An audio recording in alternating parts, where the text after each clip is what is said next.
Wow, here we go, guys.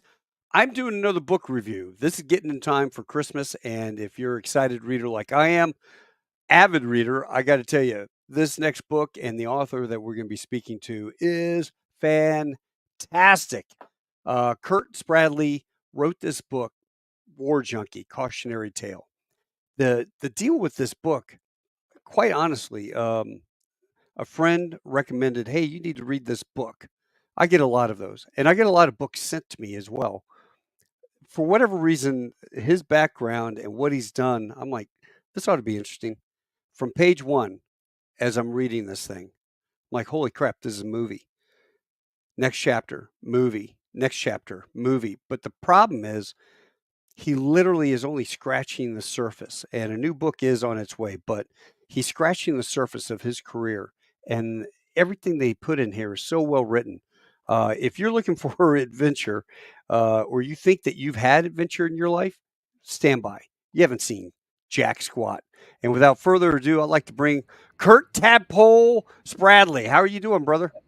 Awesome, brother. I appreciate it there, Devil Dog. Appreciate the time and the shout out and certainly the intro.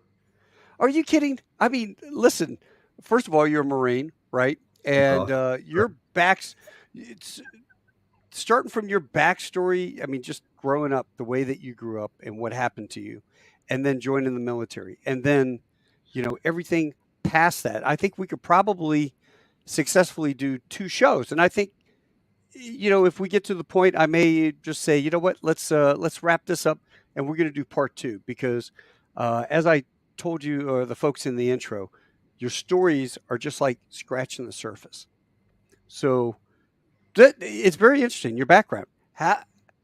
Tell us your background, a little bit about your background. Kick that off, and then we'll go right into the military. All right. Absolutely. And I think now, are you asking kind of like what put me on the path, probably, or just starting with my military service? No. Back as a kid, I mean, how you are today and how you formed. It's a miracle that you got out the way you were. I mean, absolutely. I would say it started with, I had my father was from the World War II generation. He did not serve. He lost his legs in a plane crash. He was a aeronautical engineer by occupation, but his passion was flying. He was an agricultural pilot, crop duster, and he had I want to say he had a clogged fuel line or something like that. It's a dangerous business, but the post-crash fire, he lost his legs. And then I had one uncle who was on Iwo Jima, not in the infantry, and he wasn't in the first wave or anything like that, but he did serve as a Marine in Iwo Jima. And I had another uncle who was in Normandy, and I can't remember his MOS. It wasn't like the first couple of days, but he did go ashore on Normandy after the initial invasion. So hearing those guys' stories, was a big deal. The TV shows that were popular at the time were Black Sheep Squadron and The Fall Guy. And The Fall Guy was about a stuntman. And every episode he was doing this just incredible stuff. And I was like, man, that looks exciting. I want to do something exciting. And, Black Sheep Squadron, obviously, probably highly fictionalized compared to some of the books I read, but a good TV show. Some of my favorite as a kid growing up. Of course, Lee Majors in The Fall Guy was the $6 million man as a kid growing up in the early 70s. And that's another one. I saw the reruns of the $6 million man, and it just looked like, man, there's an exciting life out there because school was pretty boring for a 6 and 7 and 8 year old kid. What really stuck it in me, I think, unfortunately, however you want to look at it, was Operation Eagle Claw. I watched it on the news as a kid, the aftermath, and that's when I learned about commandos, combat aviation, secret missions, and stuff like that. And I just had a lot of questions because as a kid, you're watching, and we've all seen the pictures, I'm sure. Of the C-130 that burned, the MH-53 that burned, I think we lost seven people that night, Marines and soldiers or airmen. But as tragic as that was, it just stood out to me, man. It just really did. Now, if you're talking about just the overall childhood things that I Yeah, overcame, childhood, losing your dad, yeah, your mom, living with your aunt and uncle, going to yeah, military school. Yeah. yeah, absolutely. My mother, she was an avid motorcycle rider, and unfortunately, she was killed by a hit and run driver when I was three. So I went to, so it was just my dad and I that moved down to Pensacola. He was older, he was 55 when I was born, and he wasn't in very good health. And I was at my brother's. I had two half brothers, and they were in a like a foster family, and I was allowed to visit them from time to time. And one time when I was visiting them was when my father passed away. So they kind of adopted me. They were they were terribly abusive to my middle brother, and I Mhm. never could figure out why. Um, I don't, I have no idea. But certainly that experience made me very protective of children and animals. Just a lot of really, there was just something wrong with these people. I'm not a psychiatrist, but from there I went to live in a Catholic orphanage, and I was able to convince the conservator of the county to allow me to go to military school. So Where'd you go? Marion Military Institute. Where's And that? at the time, it's in Marion, Alabama, right outside of Selma, Alabama. Uh-huh. And it used to be a 4-year high school and a 2-year junior college, and you could Yeah. get your commission in 2 years at the junior college.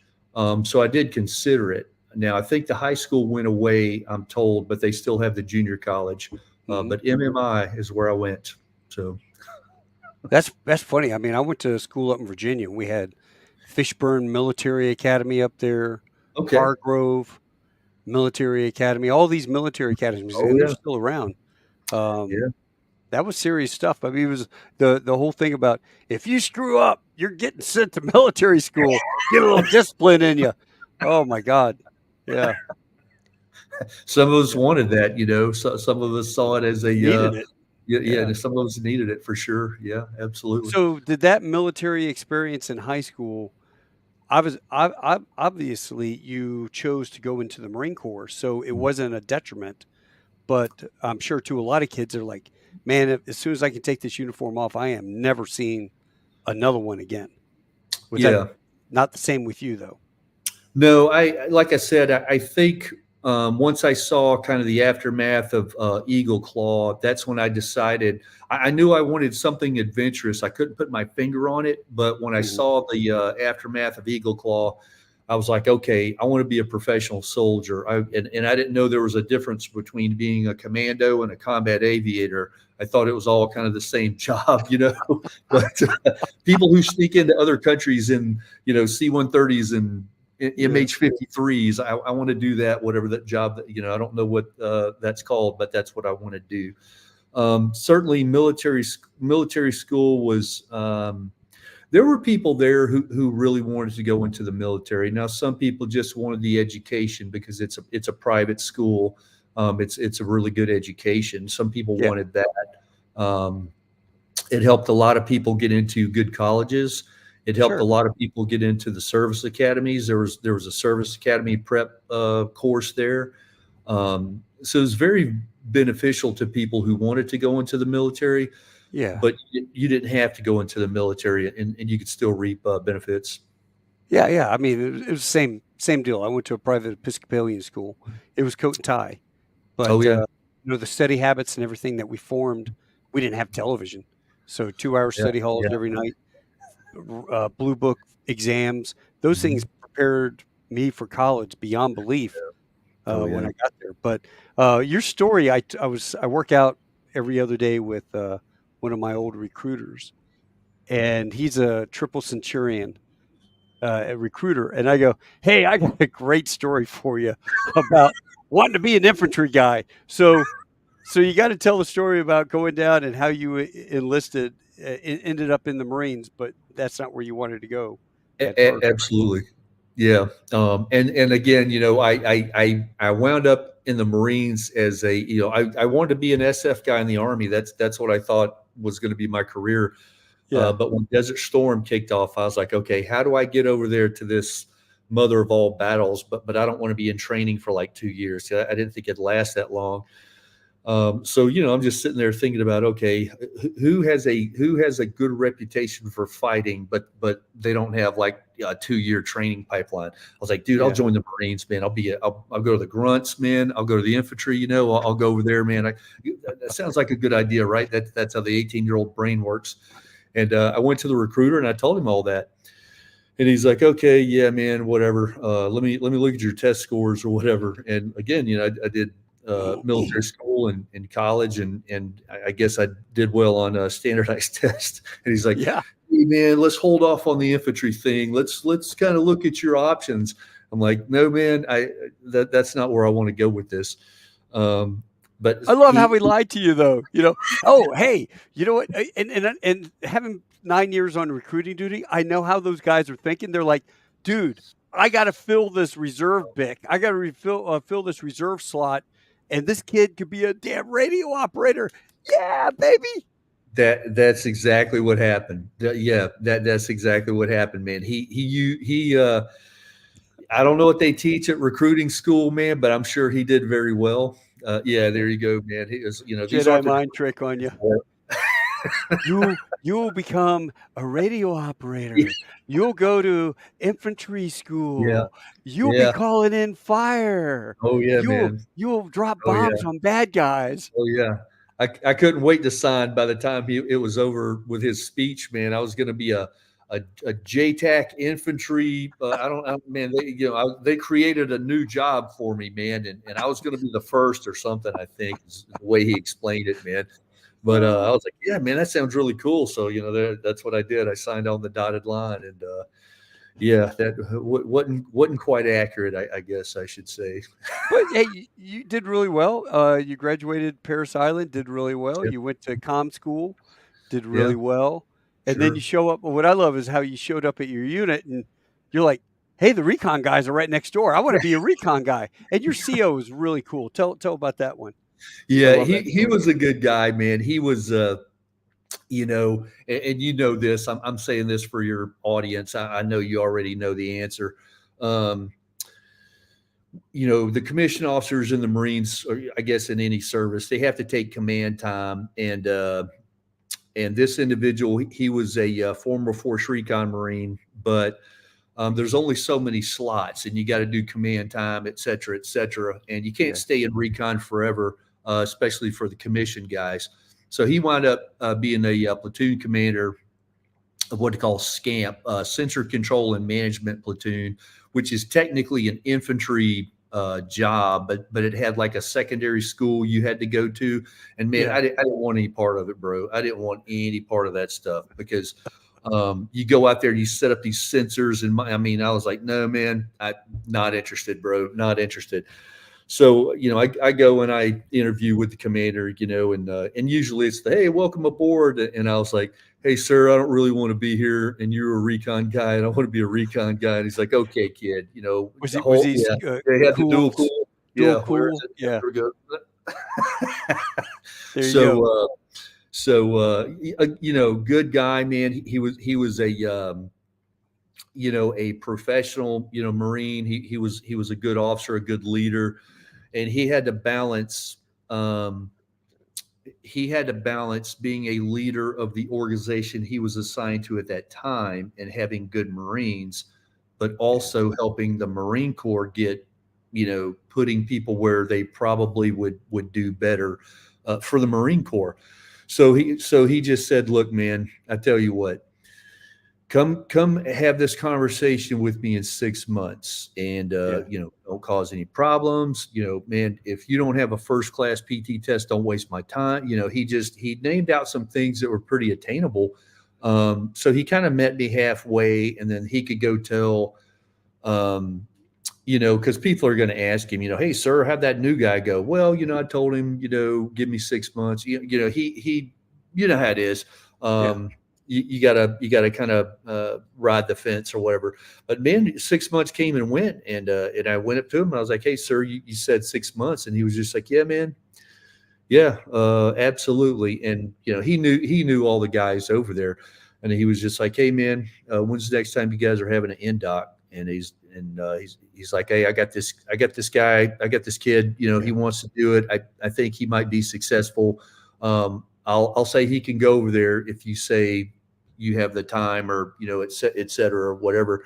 And that's what he did for me. He just, it wasn't a conditional release, but it's you can go take this this NDOC, and then you get orders after that. If you pass the NDOC, then you get orders to the recon indoctrination platoon, and then that's kind of like it's kind of it's a combination selection phase, but it's also training, because they have to prepare you for the schoolhouse, because there's academics and stuff at the schoolhouse that you may not be familiar with, and there's terminology and things of that nature. Well, back this up. This is a reserve job, right? So It's a reserve. It's a reserve. It's a reserve unit, but they have. I'm in the Guard now. In the Guard, we call it guard bumming. So what you do is you go to the, is it the S3? You go and you ask for schools, and you're like, hey man, what schools do you have? So you can spend. I knew guys that were spending well over 9 months a year on active duty for training schools, and yet they were in the reserves. So you were able to do that all the while working out. Yeah, absolutely. Yeah. Okay, so what was the NDOC like? I mean, Mitch Bell shows up at Marine Corps Recon NDOC. What is that like? Paint us a picture of the Absolutely. Workout. Absolutely. And let me say that it's a lot more formalized and standardized now, is my understanding. Yeah. But essentially, it's like you might take a PT test in the morning, and then you go to the pool, and it's like, okay, I'm going to show you, if you don't know how to, because swimming is technique, is very much technique. So it's like they might say, okay, you got, I think it was 12 and a half minutes to do 500 meters or something like that. And there were certain strokes you could use, and some you could. I can't remember exactly, but let's just say that you're using freestyle and breaststroke as a rest maneuver, and you do the 500 meters, and let's say you don't make the 12 and a half minutes. They're going to say, okay, look, you didn't do bad, but your technique is off, and we're going to teach you with the tech. So they are teaching you something, and it's not. The 500 meters is hard anyway, but then as they're telling you they're going to teach you something, there's a little bit of thrash here and there. Hey, put on your camis, and you're going to pass the brick around from person to person while you tread water. And guys, the water is the great equalizer, and people, your head goes underwater. And some people, man, they just don't dig that at all. You know what I mean? They're just like, hey man, I don't really want to be here. Or, and I saw them try to, if you just let people quit, just like whenever, you're not going to have anybody. So they would give kind of like timeouts to people, like what they call 5 minutes in the shower, stuff like that. Like, hey, look, dude, this is not easy, man. Okay. But, you are going to work in the water for the rest of your career. That's a real thing. So I want you to come back out to the pool in 5 minutes, and we're going to try again. And you do things like underwaters. You put on camouflage utilities, and you do, I think it was 50 meters underwater. Yeah. And your technique has to be really on, because you've got all this drag, from your camouflage. And then, man, you might put on a rucksack and go on a 12-mile road march. You might have to take a sandbag and go to the obstacle course and carry the sandbag with you through. It's kind of whatever they could think of. And how long does this last? It's supposed to be about 3 months, and like I said, it's my understanding it's more formalized now, or more standardized now. I was watching. You're talking about Sean Ryan. I think Chad Robichaux was on there. Now he was an instructor. He ran the RIP platoon about 2 years after I left, and he said back in our day, it was just a bunch of thrash type stuff, and people are broken going to the amphibious reconnaissance school. Whereas now it's a lot more scientific. It's not easier, but it's more scientific. So when you go to the amphibious reconnaissance school, you're not broken. You're in good shape. You have a lot of the academic knowledge. How to calculate tides and currents, and the various knots that you have to know, and things of that nature. God, I didn't even think about that. Sergeant Major Booker, do you know him? No, I sure don't. He but that name sounds familiar. Yeah, he's really he's famous. So I'm trying to get him on the show. Nice. Okay, I was going to say that. It seems like I know that name. Recon sniper. I mean, just incredible guy. Okay. But so, I mean, how would you compare it? I got a chuckle out of your book.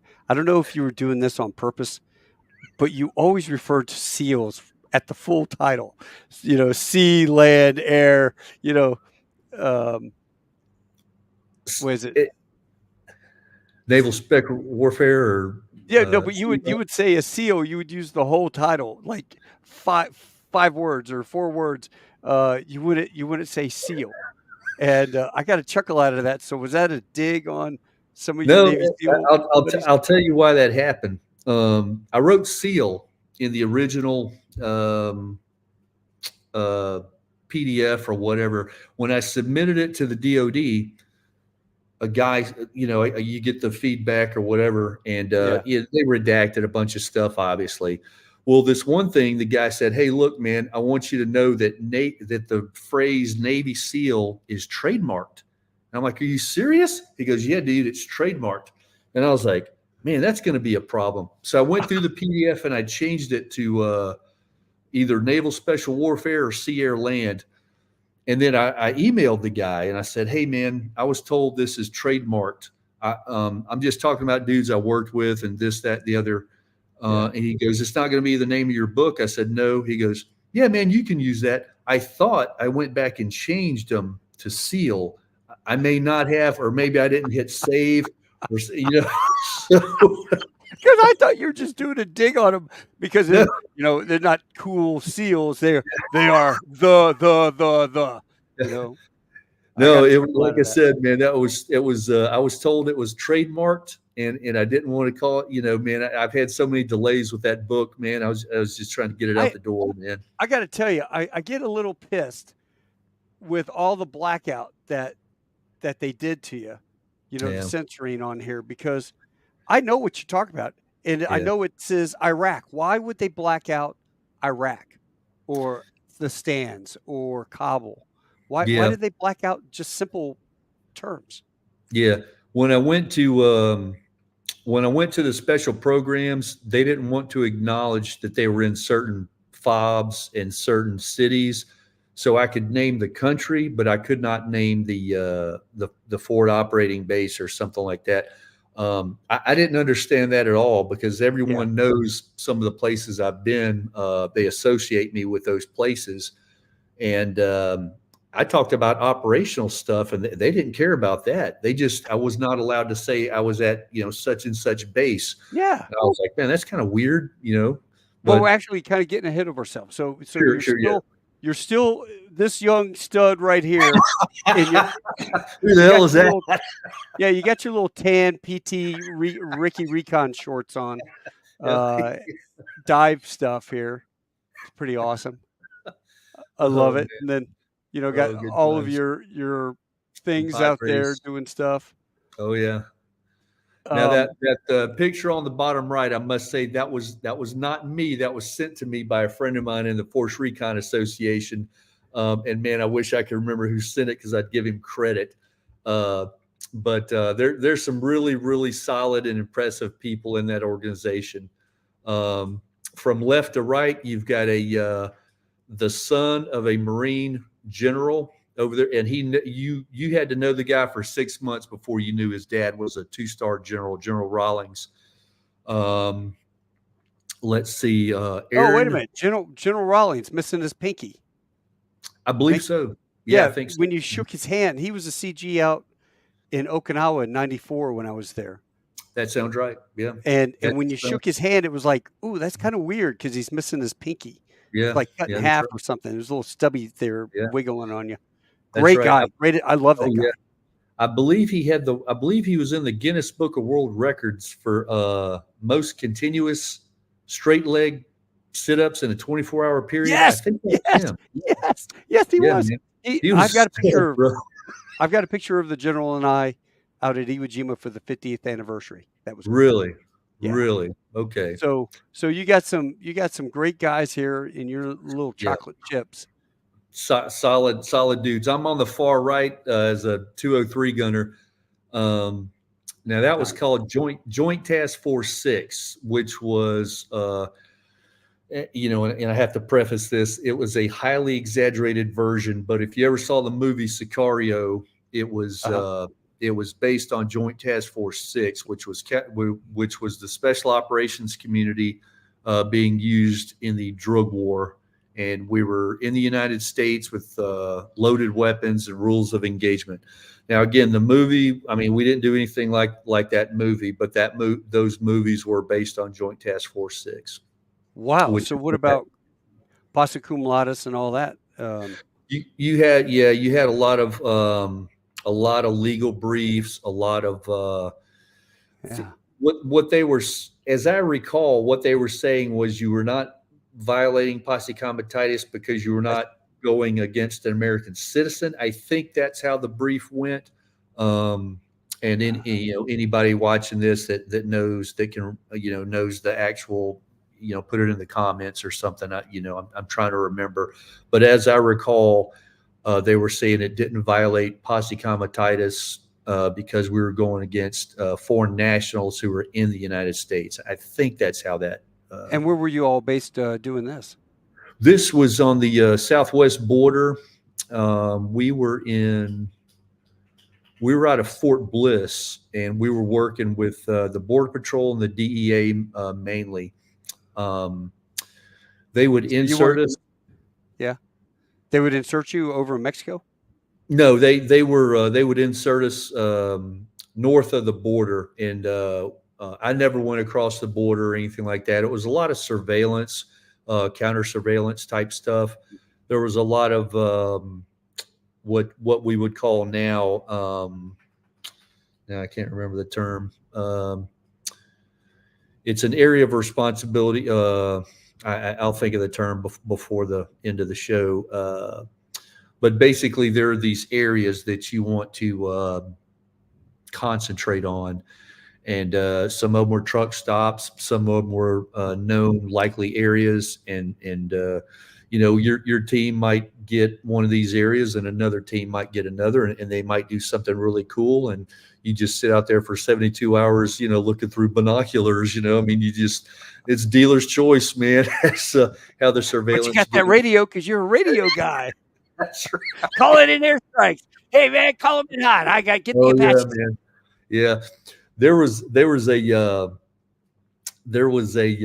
what do you call it, like a reward or something. I don't remember what it was. It might have just been a case of beer, but supposedly, man, there was some and you know how rumors are, but we knew there was a DC-3 flying over the border at low altitude, blacked out. We know that to be a true statement, and this is like 93, 94, right?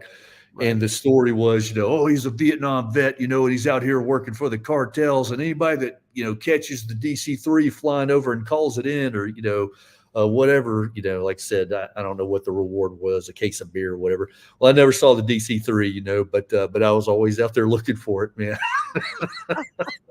Isn't it kind of like putting you on the ship and telling you to do the mail buoy?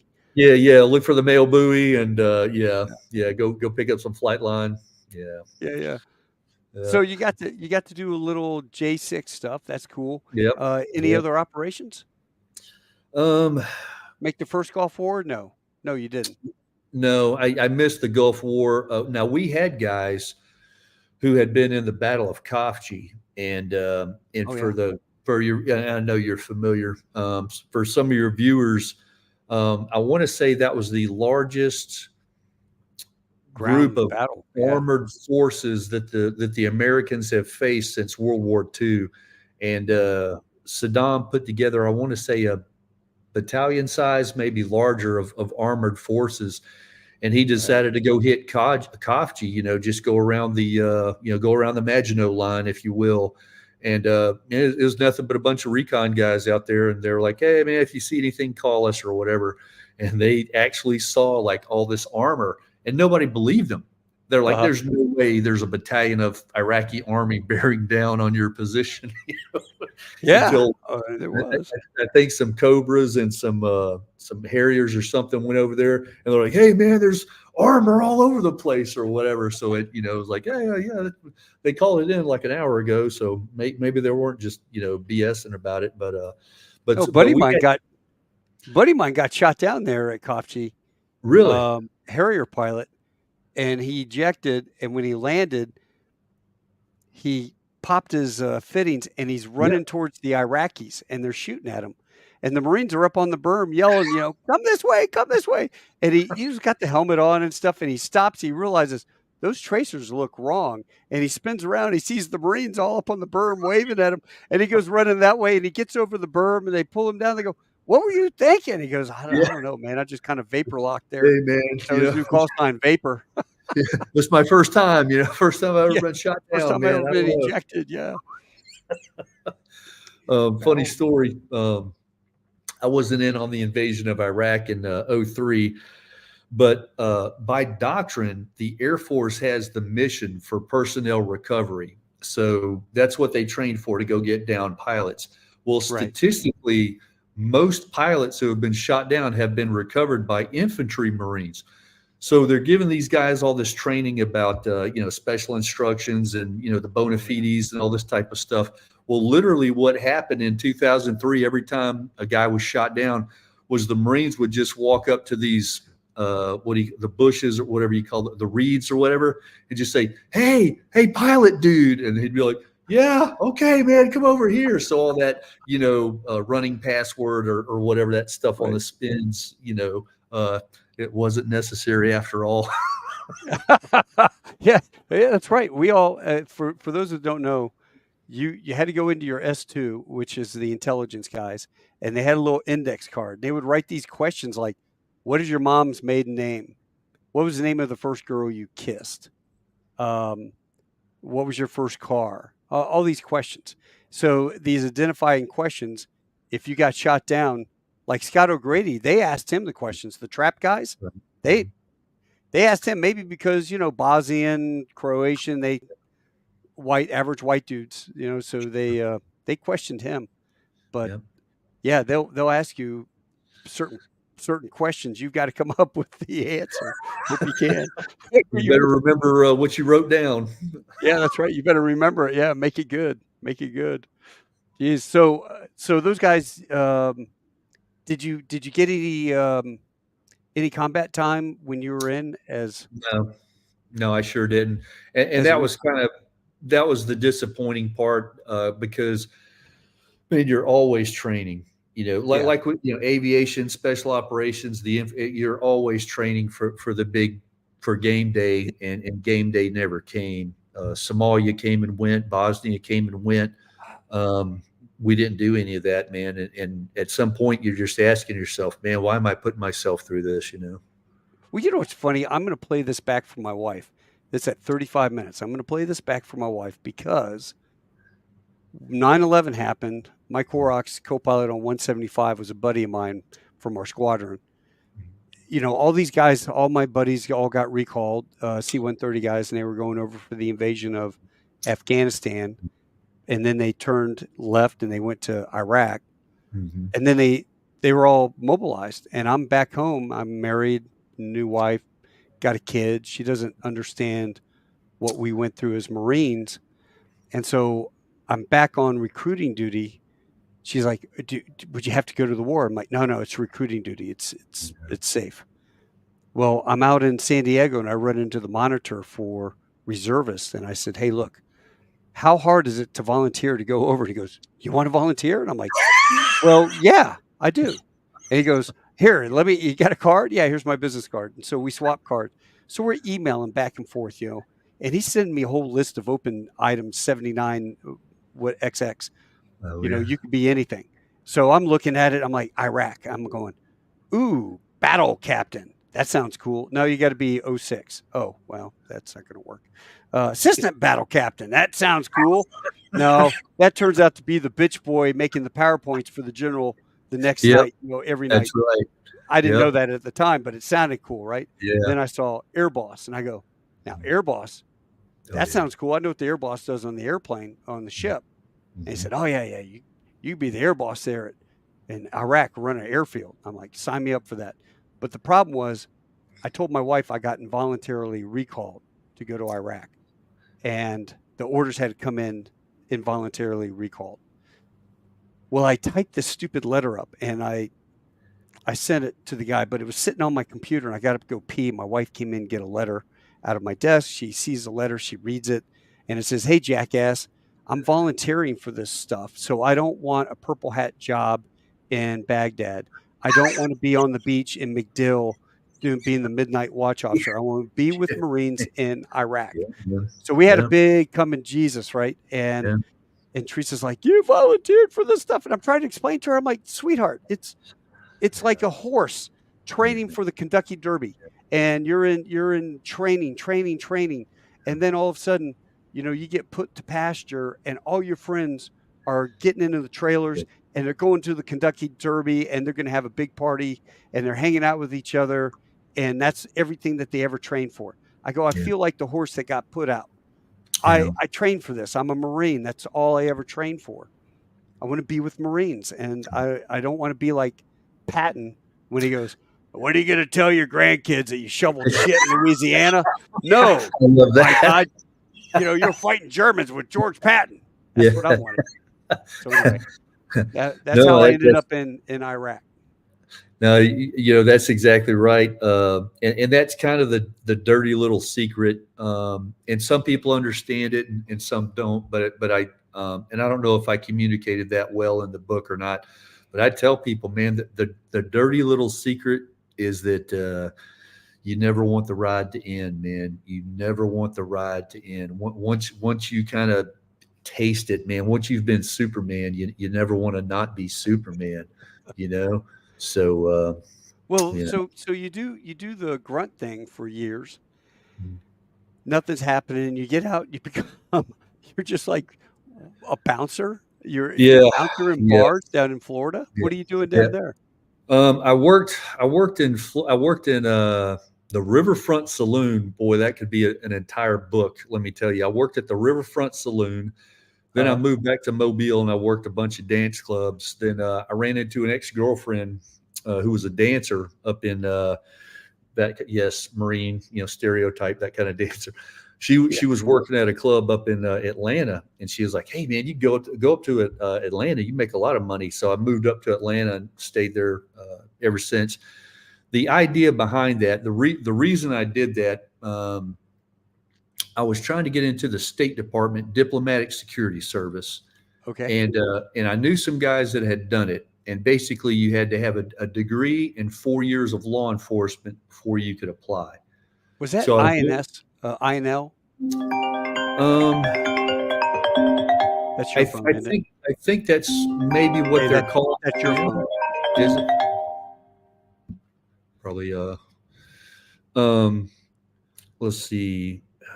INL is International Narcotics Law Enforcement, State Department. Okay, that's probably a division of it.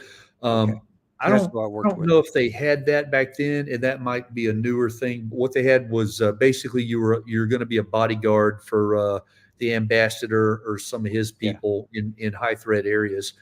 And I had a Spanish minor, and back then, the drug war was the only thing going on. So I was trying to go to Latin America. That was my plan. Well, I had the college, but I didn't have the law enforcement. So I kept applying to these law enforcement jobs. And man, I could never get a job. I could never get a job. And I asked people, I was like, okay, look, man, no one's hiring me. It's got to be me. What is it about me? And they were like, look, dude, you have to trick the system. You can't go in there and be honest with what you want to do. You want to be a SWAT guy. You want to be a K9 guy. You want to, do all this stuff. You can't tell them that stuff, man. You have to be, hey, I want to protect I want to serve the public. I want to protect the, whatever. And, I want to be IA. Right. Yeah. I want to represent my community. They're like, dude, you're going in there and you're talking to these psychiatrists are not your friends, man. They are not your friends, So that was kind of my issue, man. I could just never get a job in a law enforcement, in a police department. And even if there's a lot of nepotism, and I knew some people, but I didn't know everybody. And so if I befriended someone like in Atlanta, for example, if I befriended some of the SWAT guys, they were cool with me, but I didn't know these other guys, and maybe they were the ones that were in, it is what it is, man. At the end of the day, I just figured God didn't want me there. I didn't feel that way at the time. At the time, I was pissed. But now, as I look back on my life, I'm like, you know what? God did not want me there. I wasn't supposed to be there for whatever reason. But yeah, man, as a Force Recon Marine with a college education, a pilot's license, and I can speak Spanish. I spent 8 years breaking up fights and Roadhouse, man. Yeah. Roadhouse. Well, that got you, hanging out with the Marines in the barracks, beating each other up, having a good time. Oh yeah, man. Yeah. So what was the first job? Was it Eric? It was Blackwater. Yeah, that's right. Mm-hmm. So Eric Prince, because I noticed you just said Eric, and I'm like, I met him. Yeah, I don't have permission to use his name, but and I'm not saying it was him, but let's just say there was a guy named Eric, and my buddy Rusty, one of my college buddies, he was an SF guy, and he got on with a company called Triple Canopy, which was mostly Delta dudes, the unit, the first SFOD, and he tried to get me on, but I didn't have any combat experience. And he just came back from Afghanistan. He goes, hey, man, but I know a guy at Blackwater. Call this guy. And I called the guy, and he's like, hey, this is, Eric or whatever. I'm like, yeah, man, I'm applying for a job. I'm a friend of Rusty's. And he's like, okay, man. Yeah, let me put you over to HR. Like they went from like this podunk little training company to like, a $1 billion company or something like that. Yeah. So he was nice, man. He was just like, yeah, man, I'm not HR, but I'm going to put you in touch with HR and they'll talk to you. I'll say, hey, thanks, Eric. And so when I'm talking to HR, I was like, hey, man, Eric told me to call you. They're like, Eric who? I was like, I don't know, man. This is his phone number. Like, oh, you've been recommended by Eric Prince? Yeah, man, yeah. There's no Google to look up Eric Prince at the time, man. Yeah, I was like, whoever, man, it's some Eric guy. I don't know, man. This is his phone number. But yes, I went to Blackwater. Yeah. That's hilarious. So you know what? I was honored to go to the Blackwater reunion here in Fort Worth. Really? A buddy of mine, Chris Jablonski, I asked him if he knew you. And he goes, Chris was a helicopter pilot. Yeah. Chris and I were friends at 252. He was a Lance Corporal when I was a first lieutenant. And really? We used to go ride jet skis together through the swamps and backwaters. We had Kawasaki X2 650s. So Chris and I, the whole officer enlisted thing, we had a really, really tight relationship. And he's right up the street from me here. Really? Anyway, I got to meet Eric, and I mean, what an incredible dude. Yeah. I have never been more impressed with an individual in my life than that guy. But very well-read man. Awesome. Yeah, I mean, he's a very well-read person. He knows a lot of obscure history that people don't know. Very, very well-read individual. Yeah, very cool guy. So you and Jablonski. So you were over there, and you get in, and where's the first place you go? Ramadi, right? Well, the first place I went was I did about 2 weeks in Baghdad on what they call the Mambas. It was a and again, this was Eric Prince's genius, man. He would solve problems Is it these But guys? the State Department, well, that's in that was Oh, with that's the special Afghanistan. programs. Yeah, that's and that's the Ace Tomato Company, obviously. If you catch my drift. Um, let's see, Karbala. Well, I spent 2 weeks in Baghdad. Then I went to Al Hilla, and I worked for a guy named Dingo. He was an SAS guy, and then his they would swap out. His other half was a retired Marine '05 named Rod Richardson. His call sign was K2. This man was a legend, man. I mean, one of the most legendary, I would say the best leader I've ever worked for. He had these little phrases, these little stories of leadership, and it was always like a like a story almost, and you could just remember it. And I remember him to this day. And I guess I'm kind of disappointed that everyone doesn't know these leadership principles that he talked about. But I stayed in Al Hilla for maybe 3 weeks or so, and then an opening came up in a place called Karbala, and so I went over to Karbala, and the team leader was a recon Marine. He was from I want to say he was with 4th Recon Battalion. They're their unit in San Antonio, I think. It's a reserve unit out of San Yeah. Antonio. So I get over there, and man, I don't know anybody, man. I'm Joe Schmo showing up, and they're like, hey man, we need a machine gunner. Can you handle a machine gunner? I'm like, hell yeah, I can handle a machine gunner. Do I get an M60? I want the hog. Like, yeah, man, I want the big boy.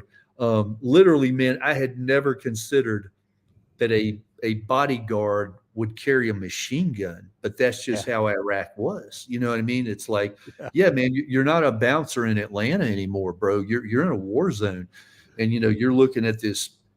I mean, you're carrying a machine gun. You're going into buildings with a machine gun. I mean, dude, you feel like a superhero, bro. You feel like a superhero. And I loved it, man. It was just, man, it was everything I wanted, honestly, man, So Now, did you guys have those SUVs where the thing popped up in the roof and the machine gunner popped up in this big giant? Did you guys have one of those?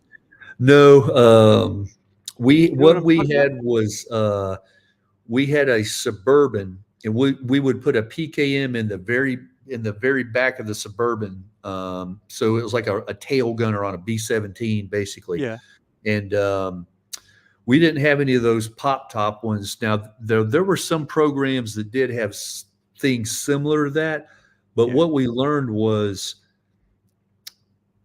you don't, once you button up and you're armored, you just want to move very, very fast. You're not going to be able to, you're not going to be able to pick up the attack indicators as fast as you think you are. So it's better just to be armored and move very fast. If you do get attacked, then you've got the armor, and there's a much greater chance of survival if you're in an armored vehicle. So what kind of training did you have to do for protective services? Yeah, you did all the stuff that Blackwater wanted you to do, and there were a lot of ex-special op guys, and then you had to do what the State Department wanted you to do, because the majority of the contracts were through the U.S. State Department, and they were trying to militarize their diplomatic security service as best they could, but they didn't have a lot of knowledge. And you can listen to any number of podcasts or whatnot with Eric Prince, and he breaks it down. But basically, you have a lot of what we call stupid smart people, very highly educated people, but they can't tie their shoes type of thing. And they were just like, oh, you got to have at least 4 armored vehicles, and you got to wear a tie. And like, we're not wearing suits and ties in Iraq. That's not going to happen. So they fought that battle and won. They didn't want us to have grenades. We fought that battle and won for a couple of years. There was a lot of back and forth, but a lot of times people critique Blackwater for either ramming cars or shooting at cars. Well, the State Department said we had to. We didn't want to do that, but they mandated the training, and you're under a contract. You know what I mean? It's a contractual obligation. You must follow their SOPs. Right. So there's a lot of motorcade ops and stuff like that. A lot of good driving, a lot of shooting, a lot of how to read people. But I'd worked in the bars for so long. I mean, I could read people. I knew if somebody was going to be trouble or not. We had some cops there, and they know how to read people. But they did their best to try to teach you that stuff. And but a lot of shooting, a lot of driving, some classroom stuff. Man, I had a good time. I loved it, man. I thought it was awesome. When was your first shootout? Because you can't be in Indian country like that without engaging. Yeah, absolutely. My first shootout was May 10th, 2005 in Ramadi. And that was when kind of everything came together. Like, hey, man, you've been wanting this, and here it is. Is this what you wanted? And, How long were you over there? I was in Ramadi for 60 days, and then I rotated out, and then I went to the special programs, and I went back every year from 2005 to 2009 when they closed. I was there every year, at least In one Ramadi. Mm-hmm. Oh, yeah. So I was next door at TQ, Al Taqato. Oh, yeah. Yep. Mm-hmm. So if you got wounded, we launched the 9 line. We'd go pick you up and bring you back. That's right. Yep. In 2005, daytime flights were prohibited over the city. And I think there was a Cobra took an SA-7 or an SA-14. Yeah. Right after I left, I think in 2005. Yeah. Well, there was an ambush. Okay. And the Hajis had set up, and I think it was the SA-7 that got him. That was gunshot 6-2. Oh, wow. So those guys, Martini and young captain. I'm having a brain fart right now. Anyway, they got hit by that, and that was a really, really bad day. They had set the ambush up, anticipating that the Cobras were going to come in and get the guys. Well, they were waiting for them, and then they launched the SAM and got them. Oh, yeah. So yeah, Ramadi. For those that don't know, Ramadi. When they talked about Triangle of Death, I mean, you had Baghdad, Abu Ghraib, TQ, or Fallujah, TQ, Ramadi, and Habaniya, and so every day those chuckleheads were launching rockets at us and mortars and stuff like that. As a matter of fact, the chaplain's like, "Hey, Major Bell, I never see you at chapel. You need to come." And I go, "Look, we're on top of the control tower. Yeah. If you want to administer to me here, I love it. Okay, but let me show you something." And I'm pointing out to him. I go, "Do you know what IDF stands for?" He's like, "Oh, of course, Major. That's an indirect fire." And I'm like, "Yeah, okay. So that means they can't actually aim it directly at you. It just kind of lands sporadically around, right? Name one place on this entire giant base that has been hit twice by a rocket." The chapel. So statistically speaking, chaplain, if I were to get thwacked in Iraq, where's it going to be?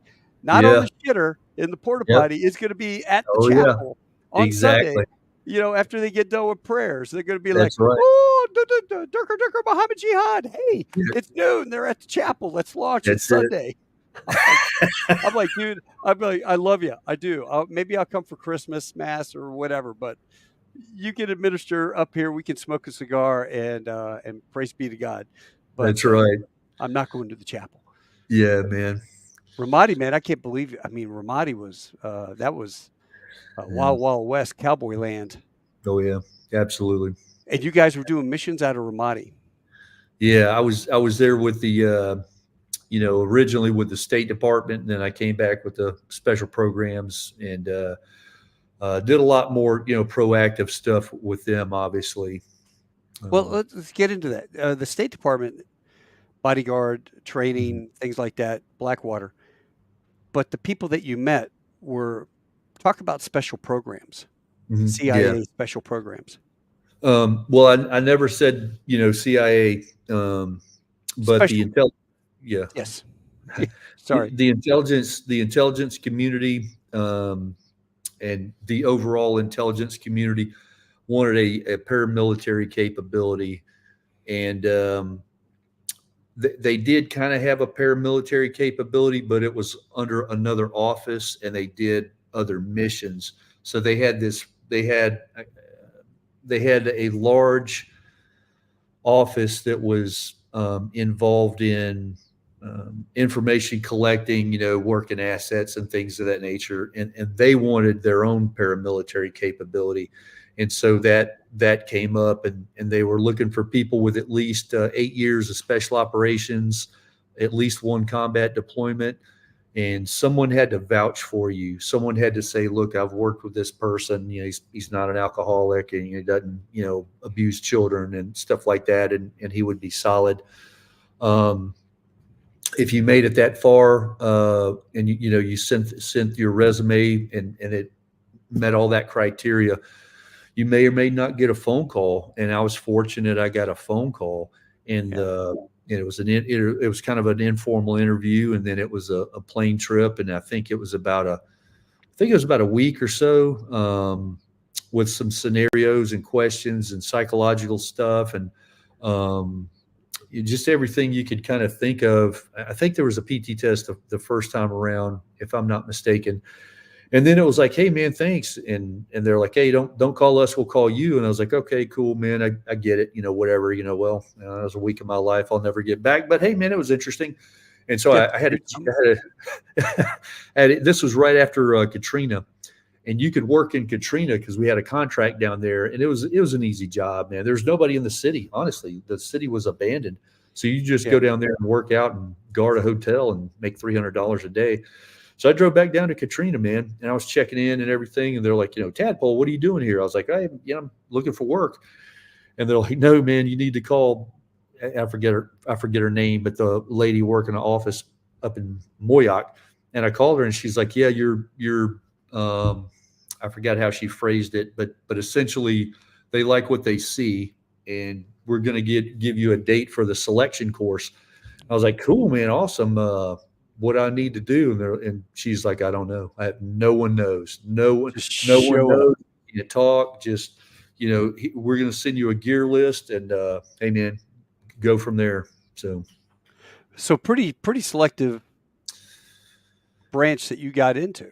Yeah, I saw people that were phenomenally better than me that did not get selected. I saw people who I know their background, and I know what they're capable of. And maybe one day they threw a round or two on the range, and they're like, hey man, you didn't meet the standard. I'm sorry, man. And wow. You're like, that guy. The housework was, like I said, man, you could make minor mistakes. You were doing there was a lot of singleton training. So in the Marines and whatever unit you come from, you're used to clearing a room with 6 or 8 guys.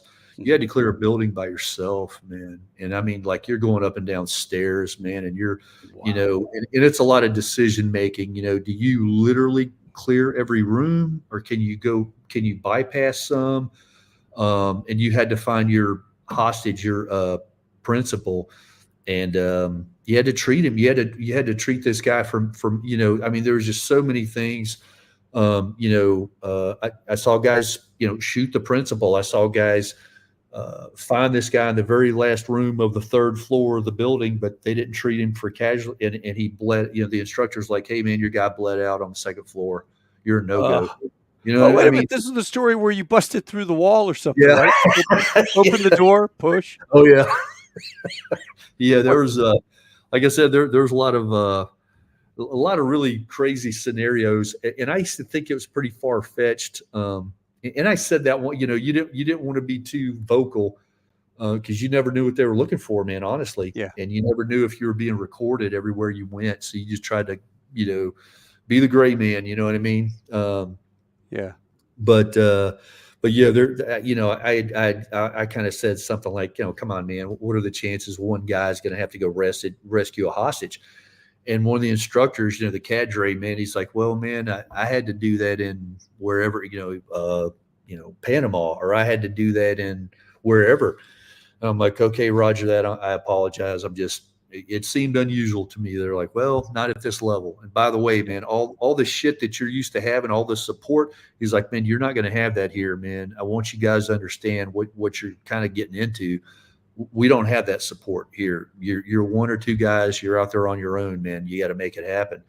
And so it was a thinking man's game, and I loved it because of all the autonomy and the latitude that I had to make decisions.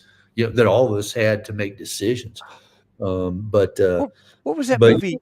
The Australian guy, and he goes into the apartment complex to go get that kid. was it? Not the guy that played Thor. It's his brother, right? And I he was don't know like if I saw SF. that He was one. like Australian SF, but he's a Okay, contractor guy. God, what was that called? was it recent? Yeah. It's an awesome movie. I'm gonna have to. Yeah, I'll get the link. I'll look it up. I'll send it to you. But you got to watch Okay, it yeah, because he does that. He goes into this big apartment building by himself. He's got a backup guy downstairs, I think.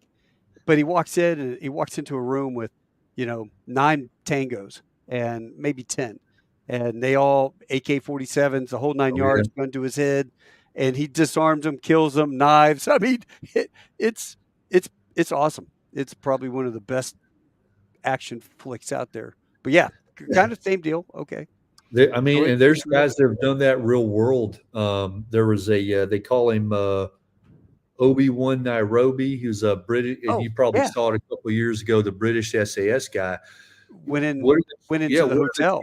Yeah, man, he's just out there hanging out at the mall, and he's got his kit in his car, and now he has to go clear an entire mall by himself, and he does it. So, these scenarios that I thought were unrealistic were like, no, man, I know guys that have done that, or I've done that, or whatever. So I was like, okay, Roger that. Hey, man, I'm sorry. I didn't mean anything by it. They're like, no, man, you're good. But you were working with like just, I was told I can't say what units these guys were from, but you can just imagine the top. We'll just say the top 2 units that you would associate. That's who ran the selection, and that's who picked the training standards. Shooting's a perishable skill. Flying, shooting, Oh, yeah.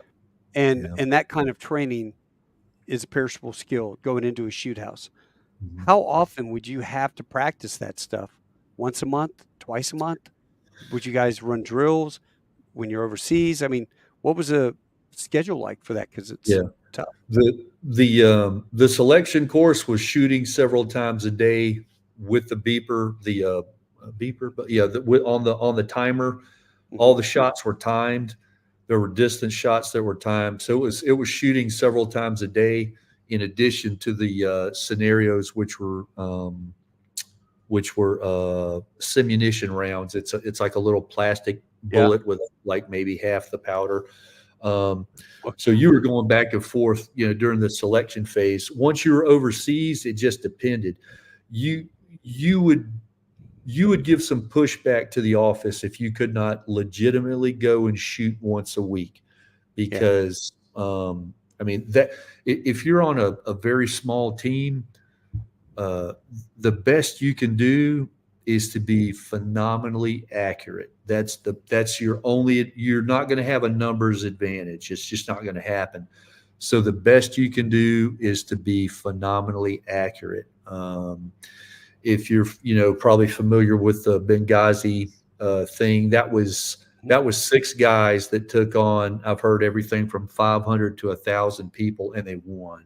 They had, obviously they had a couple of casualties, but that was 6 guys that took on, we'll just call it 500 people, and won. So the only thing screwed them were the mortars. That's right. Yeah. Now, are they special programs as well? Those guys. I'll in the overall umbrella of special programs, kind of special programs, but protective services as well. No, or they're just strictly. I say the special programs because they were looking for the intelligence community is not going to tell you what they're doing, right? They're not going to tell you they have a paramilitary unit, right? They're going to say, oh, we have some bodyguards. Do you really think a guy with special operations is going to go work as a body? And I'm not throwing out secrets or anything. I'm just, you know, let Right. your mind wander type of thing. I've been a bodyguard. I was never a bodyguard in the special programs. I've done security. I've never done security in special programs. Yeah.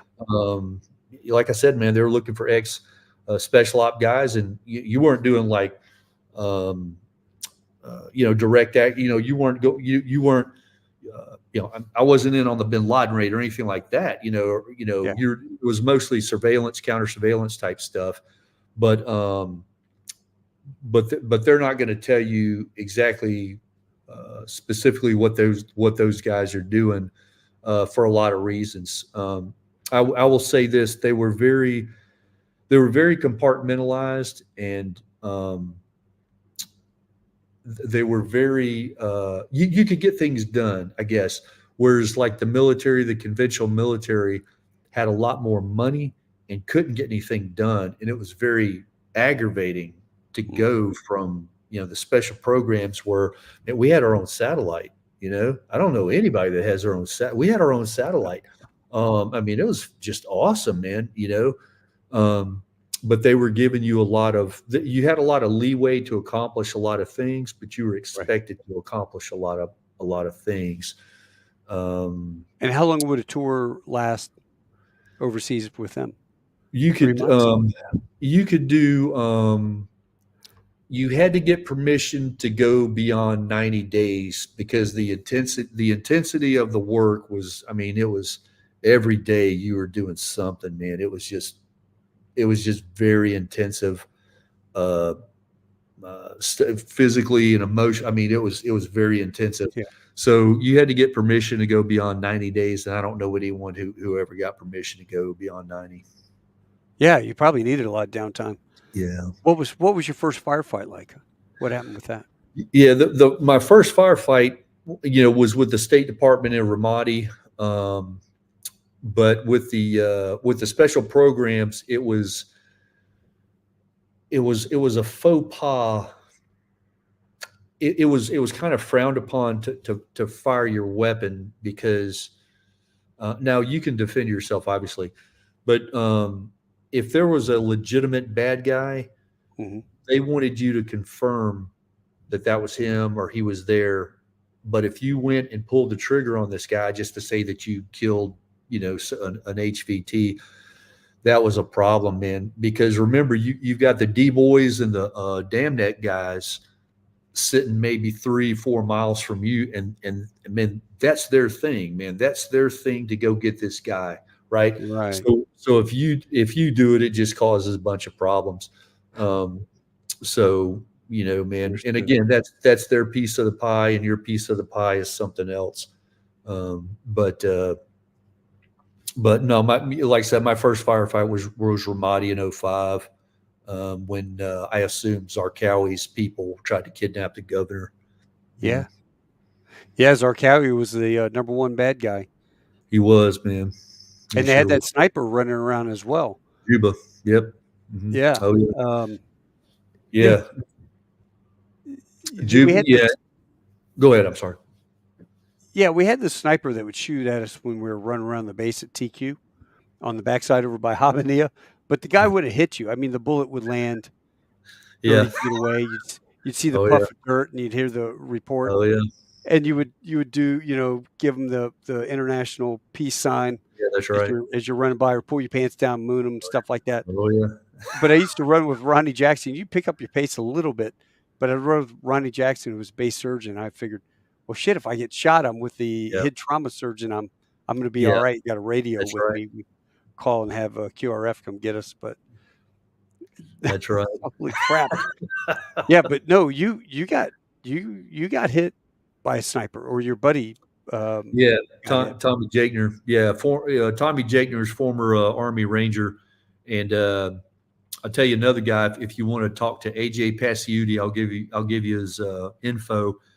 He was a Force Recon Marine. He was a scout sniper instructor, and he was assigned the mission to go and find and kill Juba. And it took him about 2 years, but he did it. And if you'd like to talk to him, I'm Oh sure my God! Yeah, I would. he's the guy, man. So what did it turn out? Was this guy actually Chechen? Because No, they well, alluded to it, but we never knew. Yeah.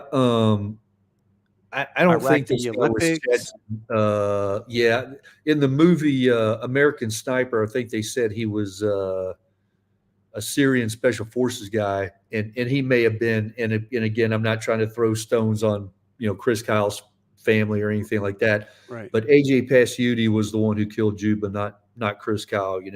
Not trying to be an asshole or nothing, Yeah. but Juba almost killed me. He killed Tommy Jakner standing right next to me, and he would have killed me had it not been for Paul Fondren. I was so. What I will tell you is that snipers bring something to the table that it's hard to quantify, man. Just the what they do, the fear they can sow. Yeah, it was a terrible thing to be on the receiving end, but I learned a great deal. Um, but yeah, I had no idea what happened. I'm just looking. I'm talking to a person, and then he's not talking to me. I'm like, Yeah. what's going on?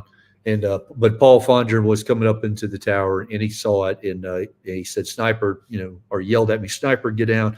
He saved my life, man, because a round, another round went down range, and I mean, I have to assume that was Juba. Just he couldn't resist taking a shot because I was such an easy target.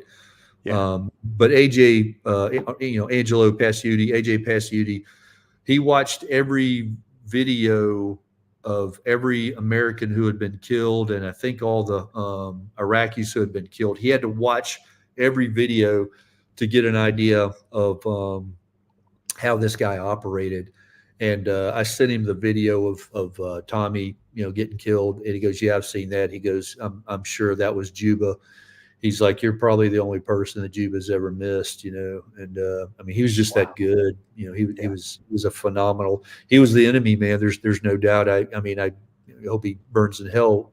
By the same token, he was a phenomenal sniper. I mean, he was a Yeah. phenomenal sniper. You know.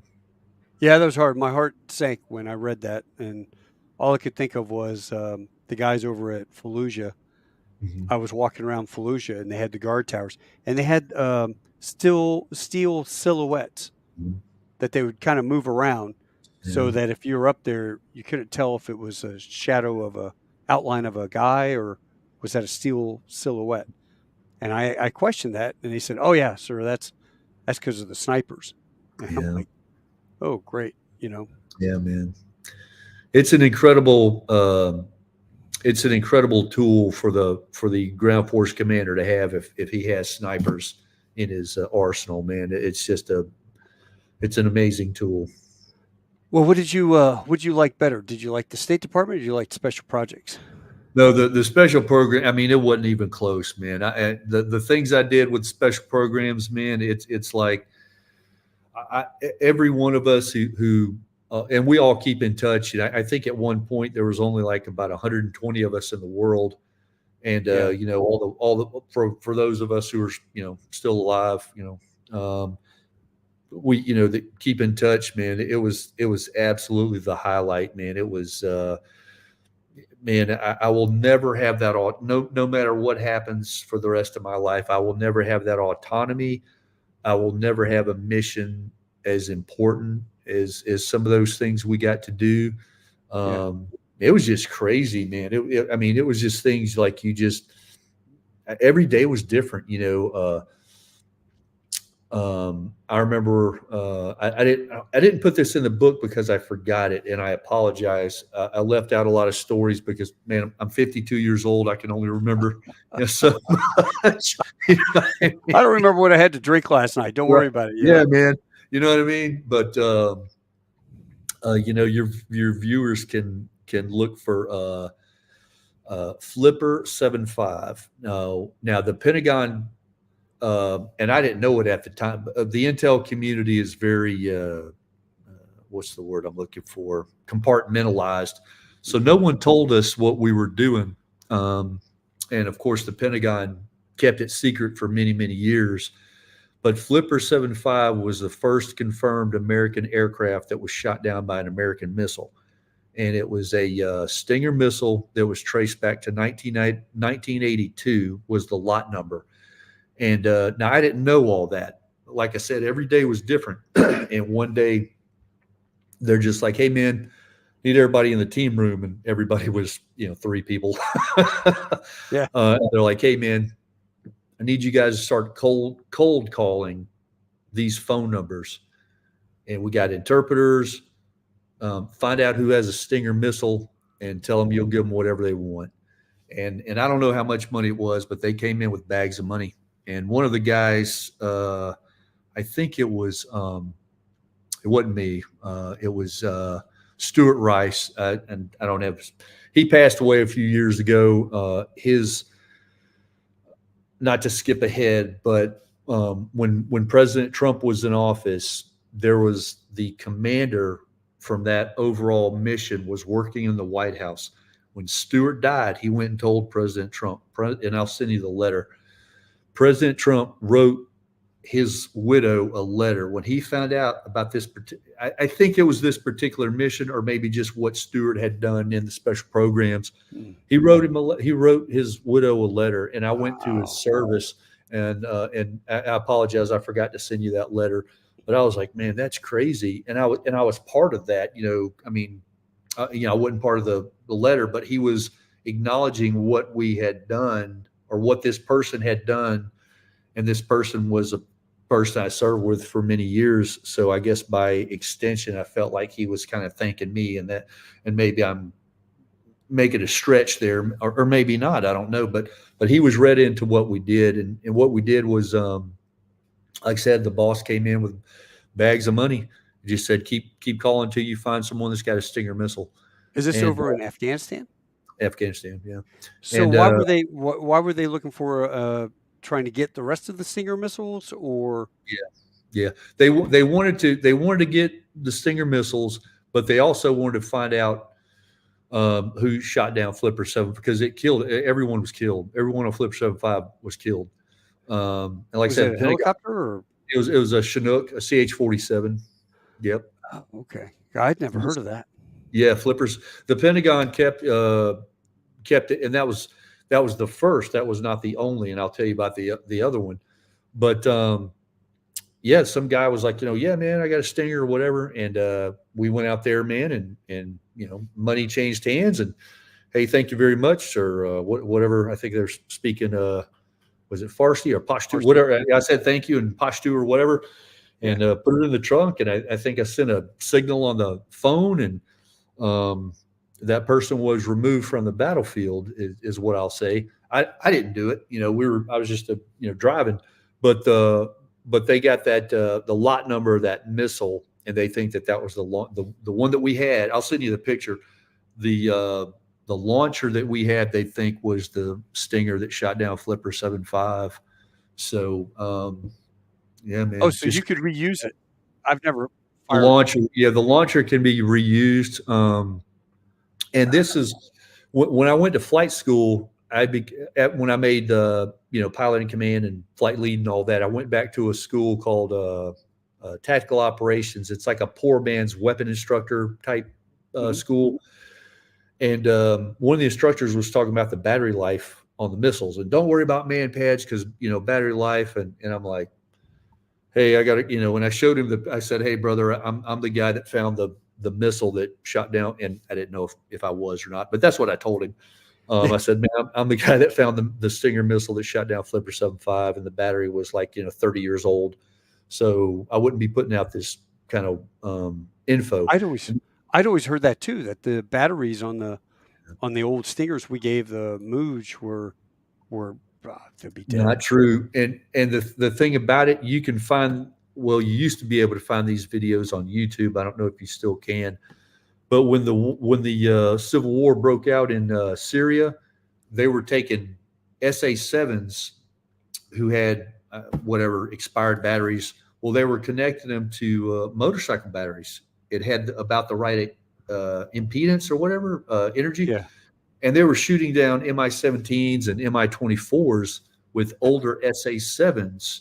Wow. Whose batteries were not used, and they were just connecting. So it's just looking for electrical current. You know what I mean? Yeah. So that kind of started a big, hey, we need to start retraining people and really be on the lookout for stingers and other missiles. And then, of course, I wasn't involved with the what was it? I think Turbine. I think it was Turbine 33.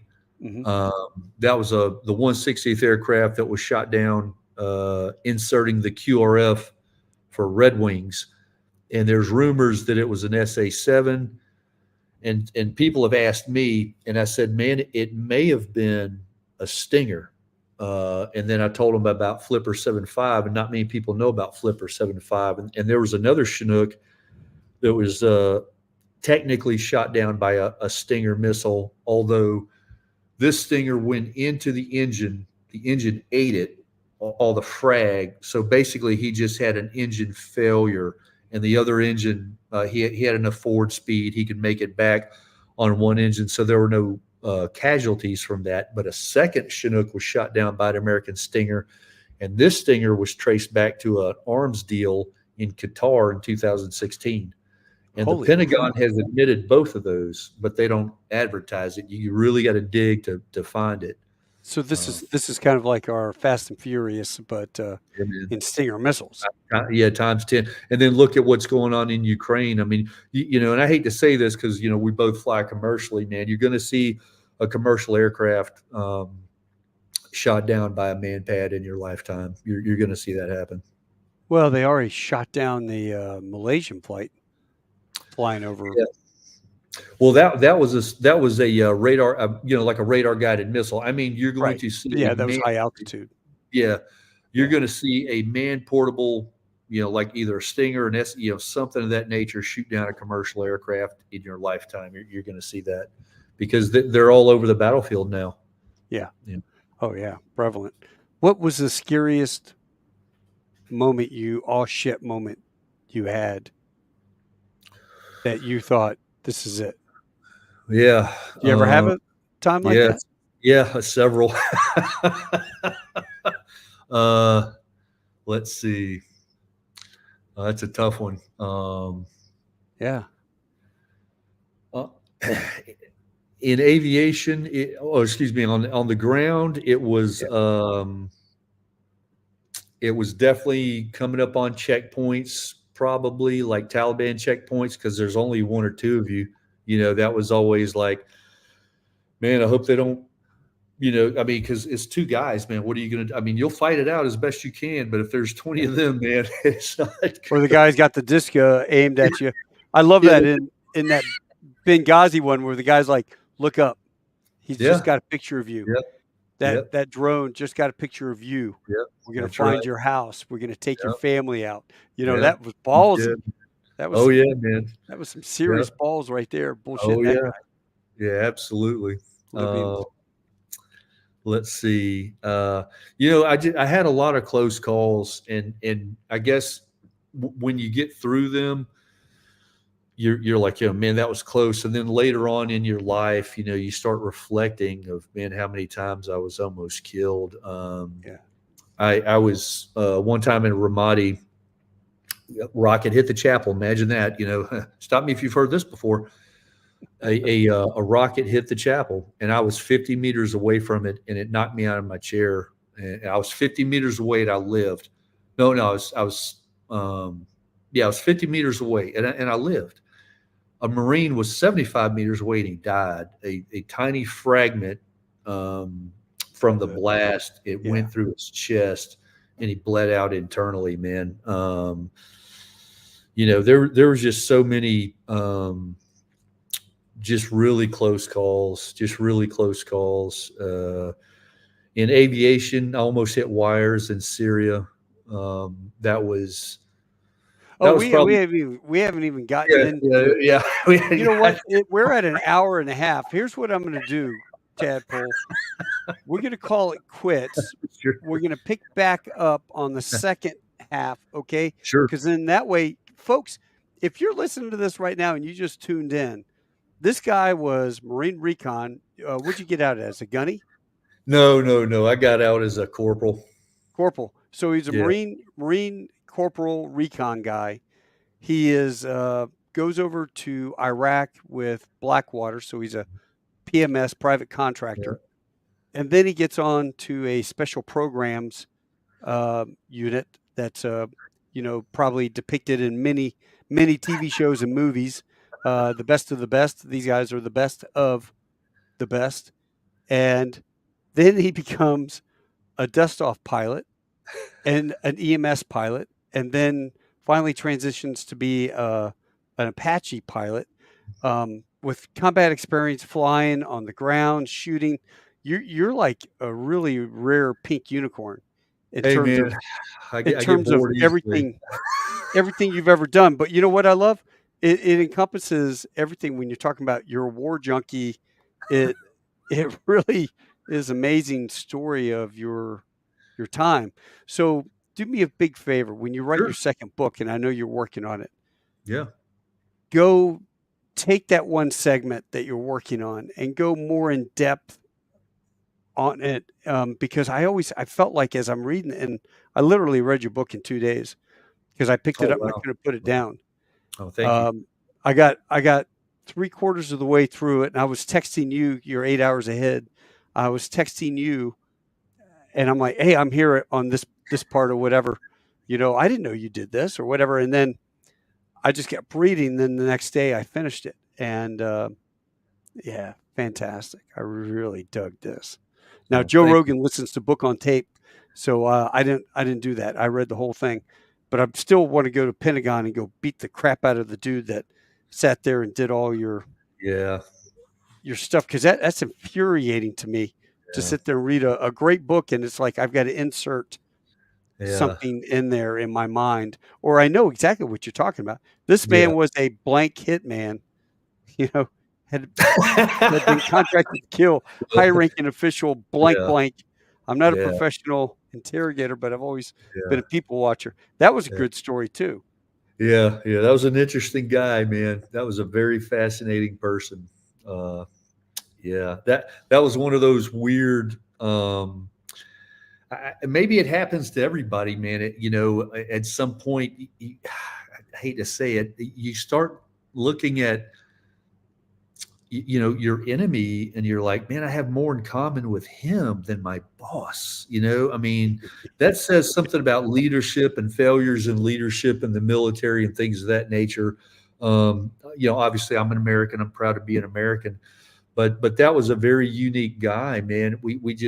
I didn't know this guy from Adam's House Cat, man, but there was just this mutual respect with this guy. I mean, I know he was there to kill us all, but having said that, man, I Yeah. had a lot of respect for the guy. Well, So now go back. Now you kind of whet the appetite. What happened on this particular case with this guy? yeah, man. I'm just sitting around the team room, and like I said, man, every day's different, bro.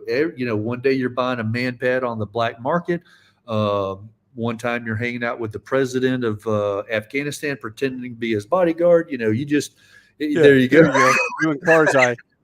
That's it, man. There's the funny story about if you want to hear it on how he became the president, but I'll tell the one story real quick. Yeah, man, every day is different, and you're sitting there, and I got a phone call, or the phone in the team room rings, and they're like, hey, Tadpole, man, you need to get over to the embassy, where you took the picture that you showed me earlier. Yeah. There in Kabul. Right here. There you go. Yep. That was the only place that you were technically allowed to. I've got some other pictures. Technically allowed to take a picture was right there in front of the seal. You couldn't get a Yep. picture of the embassy with the CIA antennas on Yep. top of it. Yeah, man. There was a guy over there, and I'll have to look for his name. He was a lieutenant colonel. He wrote me a letter of recommendation to get into flight school, but he was a military attaché over there at the embassy in 2008, I think it was 7 or 8. That's when I was guy. there. Okay, he was a 160th Chinook pilot. Yeah. I can't remember his name. I'd have to dig through my records. Really cool guy, man. But he was. We met in the lobby or whatever.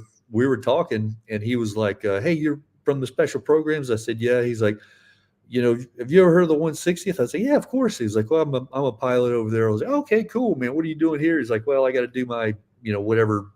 He was lieutenant colonel, I think, up for colonel. So he had to do some type of staff job or whatever. Yeah. But no, man, get a phone call. And normally they want you to go out in pairs. And they said, hey, man, this thing has the highest priority. Man, you need to get over to the embassy right now. You can drive yourself. You can go by yourself. And I was like, wow, holy shit. Because there was nobody else in there. Everybody was out doing stuff. Yeah. So I drove over there and I talked to the, I showed my, fake ID or whatever I had, Captain McCracken or whatever, to the Marine. And they're like, yeah, man, you're from OGA, man. We got this guy. Yeah, there you go. Captain Phil McCracken. That's classic. So I go in there, man, and they're like, yeah, man, this we were told to sit on this guy, man, and until you got here. And do you need anything? I said, man, I'd appreciate an interpreter or something, So I go in there, and what had happened, this guy was what they call a walk-in.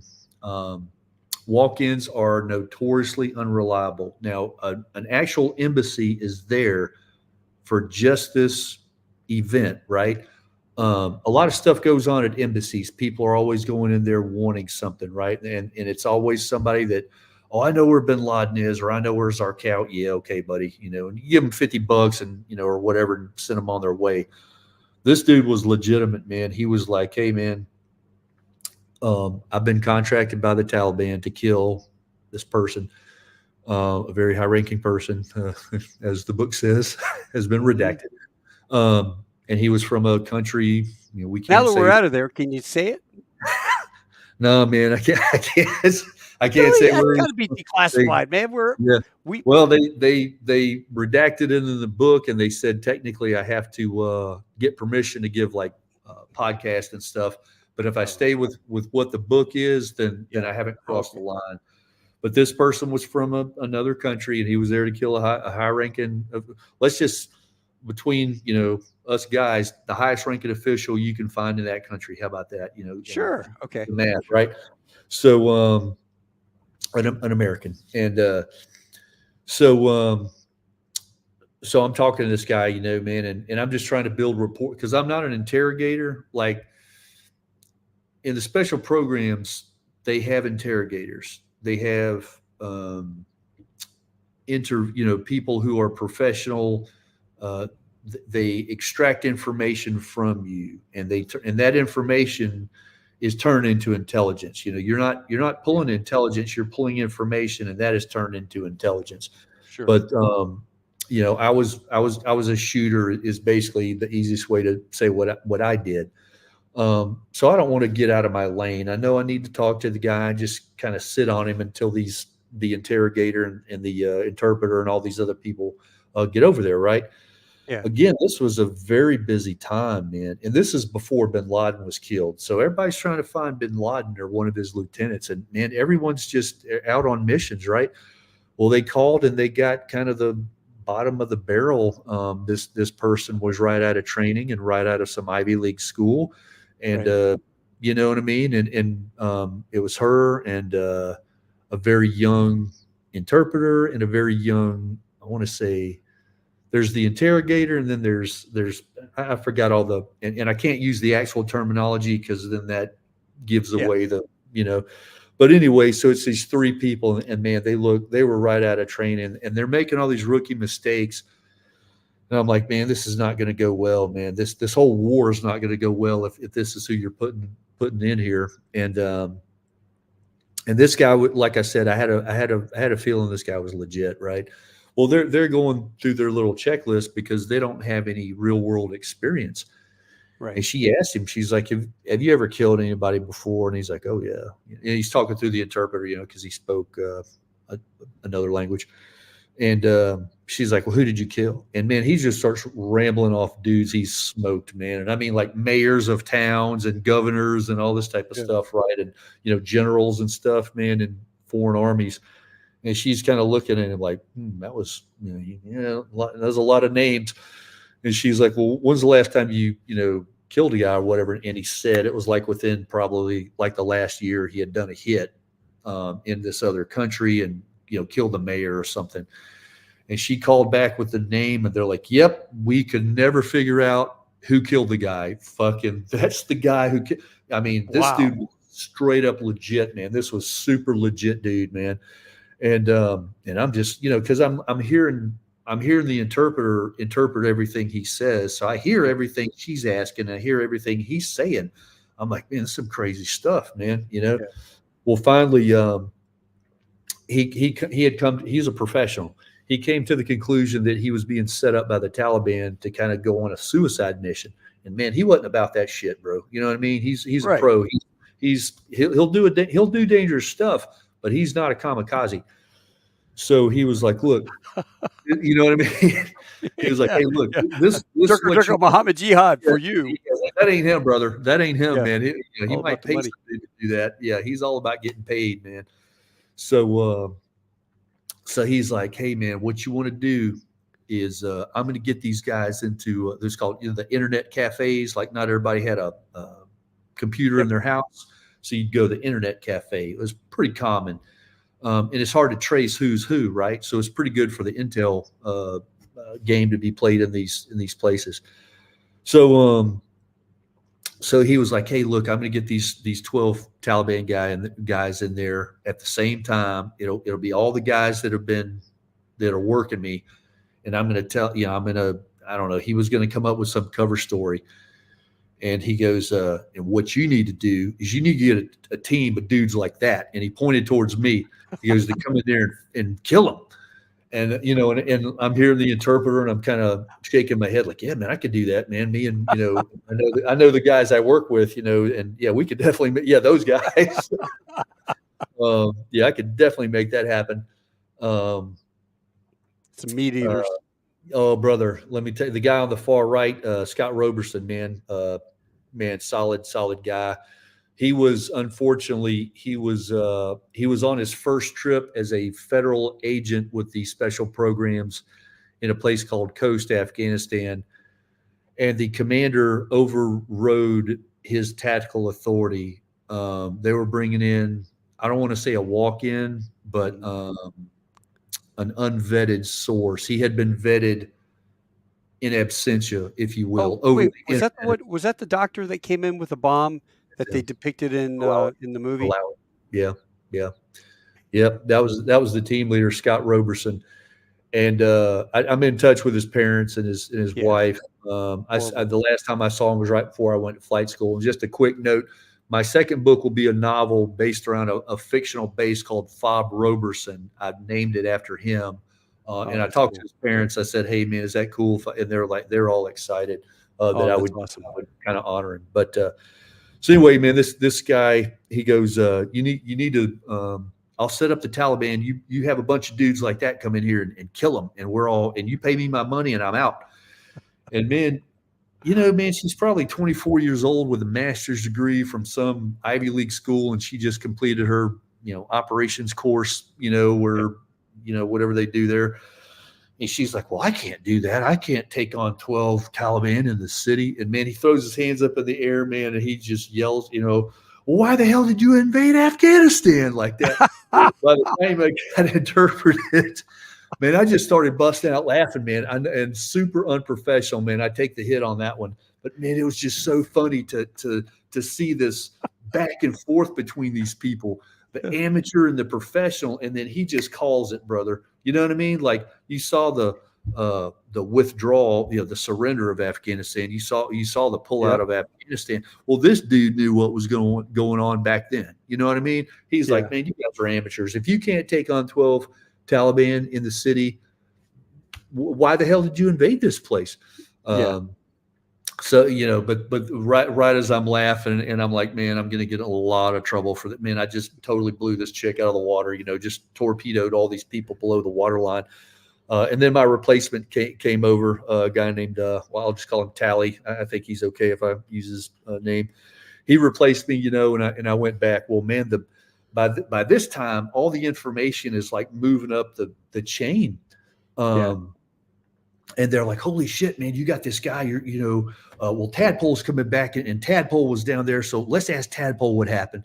So I go in the big boss's room. Now this dude was, if you're familiar with Operation Jawbreaker, he was one of the dudes. He was one of the Jawbreaker dudes, man. I mean, this dude is straight up super legit, way up in the organization, right? And Yeah. I knew the guy. I'd been on his detail for a couple of weeks previously, so I knew the guy. Cool guy, man, super cool guy. But I go walking in his room, and he's like the equivalent of a 4-star general, right? So I Yeah. go walking in there, and I'm like, hey, we called him Uncle Buck. Hey, Uncle Buck, I heard you wanted to talk to me. And there's like all these high-end DC people with like, they're taking, it seems like they're taking notes as soon as I walk in the room. Like, oh man, this ain't gonna go well for Tadpole, is what I was thinking, right? So, man, he just starts asking me questions, and these other people are asking me questions, and they're just kind of asking me how things were going. And I told them my observation, and man, they're all looking at each other, and all that. And Uncle Buck, he's like, "Hey, Tadpole, man, I think you did a great job, brother. Thank you so much for what you're doing here, man." I was like, "Oh, will there be anything else?" He goes, no, man, you did a great job. Thank you for what you did." And he kind of emphasized you. And I was like, man, those dudes are about to get freaking hammered, man. And they came back a couple hours later, and you can't fire active duty military, you can't fire a federal agent, but man, you can give them a shit detail, brother. And they got it. They walked in I saw him coming out of his office, man, and it looked like their dog had just died, man. I mean, it was just a bad day for them. They dropped the ball. Now it's kind of not their fault because they were new, but the stakes in this game were so high, man. Failure just wasn't tolerated, man. Was this in 2008? I think so. Yeah, I Was think so. was that girl? Was she part of the third floor contingent, Skinny Boys? I can't say, man, but I saw I'll her at look and breakfast tell you. I saw her at breakfast every single day. She lived in the cafe. She was in the cafe compound across from Embassy. I know I'll, I'll exactly just, who I'll I just, know exactly who you're talking about. I'll just say you're on the right track.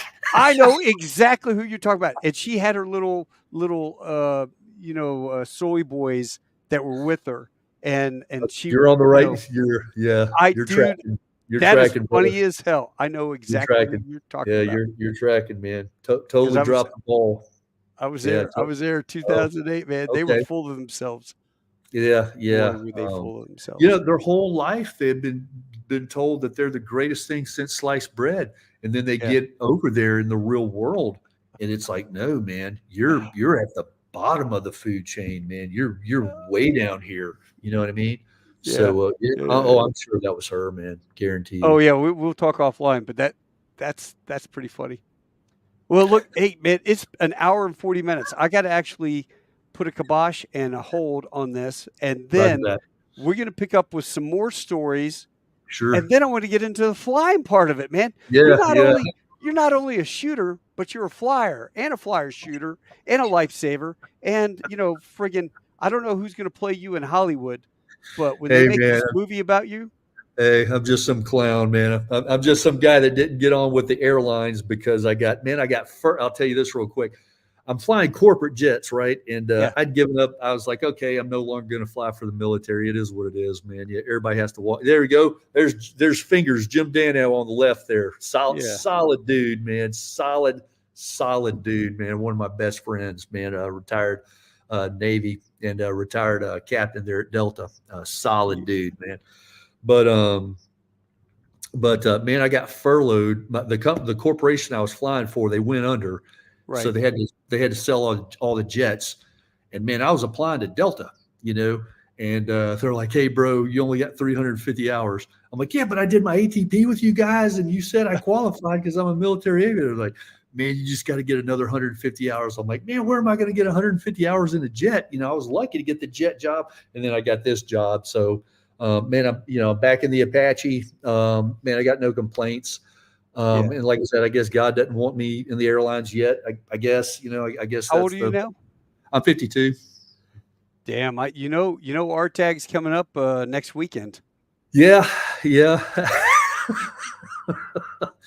Hey man, I'm type rated in the beach jet. If you know anybody that's got a beach jet, which is another story. Listen, when you get done with those guys over in Qatar, let me know. I will do everything in my power to find you a job to help you out. Thank you, You brother. know I will. I mean, that's Well, my absolutely, purpose in life. absolutely, brother. Thank you so much. Yeah. Well, Well, listen, thank let's take we'll take a pause. So we'll call this part 1, and then Roger. we'll pick up part 2. We'll do it tape it another show, and then we'll play it the following week. Absolutely, absolutely, man.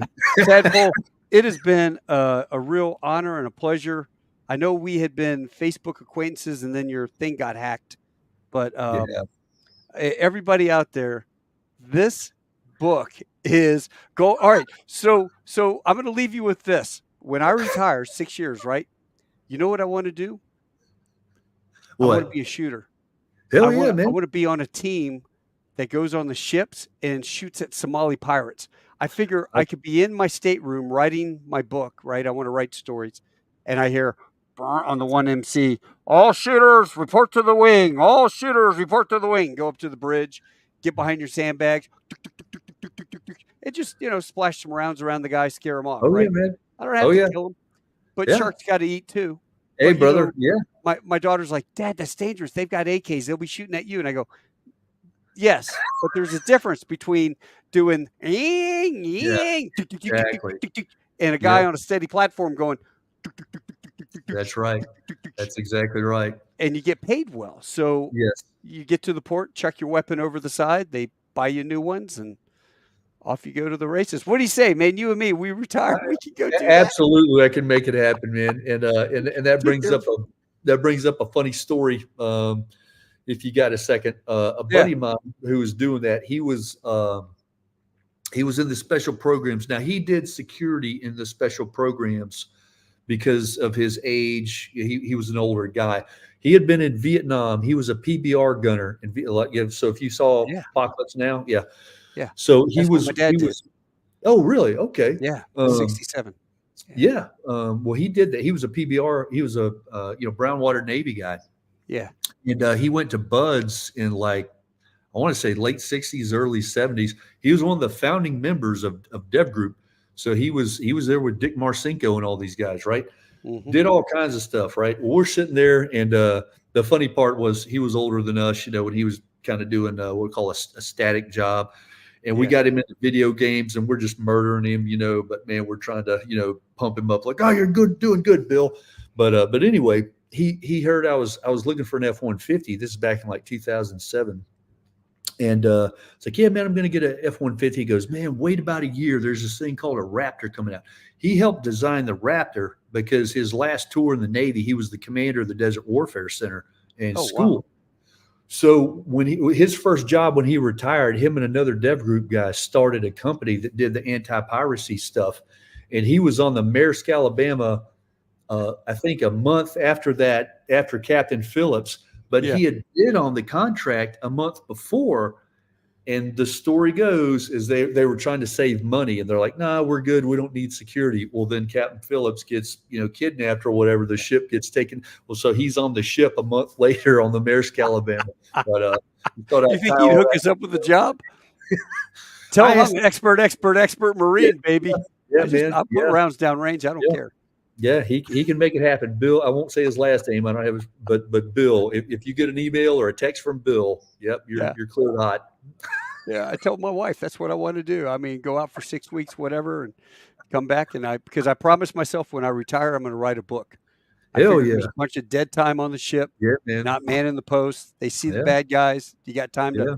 get up, put your cigarette out, go smoke some fools, and That's it, brother. Yeah, they're probably high on cod or something, man. yeah, Yeah. tell them they really screwed up. Wrong job profession. All right, all right. Durka Muhammad Jihad took him out of the gene pool. All right, man. Hey, listen, we're doing part 2, and Yes, sir. this you're a blast, and then we're going to do Hey, part man. 3. I'm Hey, just having a good time. stick around for a minute, all right? Hold on a Roger second. that. Yep, absolutely. Hey, we are doing part 2, and we haven't even really hit half the stuff in here. So, War Junkie, if you're looking for a novel to buy for Christmas, uh, action, adventure. It's all in this book. I mean, it's incredible. I can't wait to read his fiction that's coming out, of course, based off true stuff. So it'll be really good. Until we get to see Tadpole again, you guys, thank you so much. Adios, hasta luego, auf Wiedersehen, tschüss. Sheshini, au revoir, domarigato gozaimasu, tanu shinde kudasai, ciao, arrivederci, tashakur, assalamu alaikum, mahala, dovidzenia. I'm going to leave you with this one tonight. Until I see you next week, take care. Oh, don't forget to like, share, and subscribe if you enjoyed tonight's content. Take care.